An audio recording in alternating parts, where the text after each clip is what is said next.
এটা এমন একটা রেসিপি, ভাতের সাথে, রুটির সাথে, পোলাওর সাথে, আপনি সব কিছুর সাথে খেতে পারবেন। সম্পূর্ণ নিরামিষ একটা রেসিপি। প্রথমে ফুলকপিগুলো ডুমো ডুমো কেটে নিব। গরম জলে হালকা লবণ হলুদ দিয়ে 2 মিনিট বাপিয়ে নিব।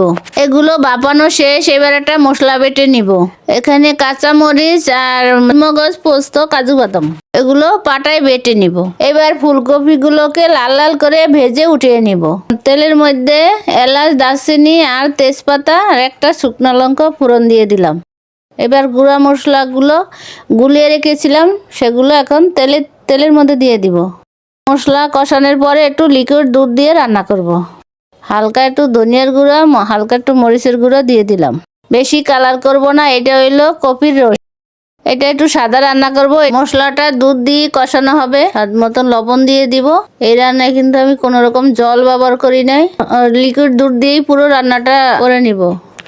নামানোর আগে একটু হালকা গরম মশলার গুঁড়ো আর স্বাদ মতন একটু চিনি দিয়ে নামিয়ে নিব। হয়ে গেল আমাদের নিরামিষ ফুলকপি রোস্ট।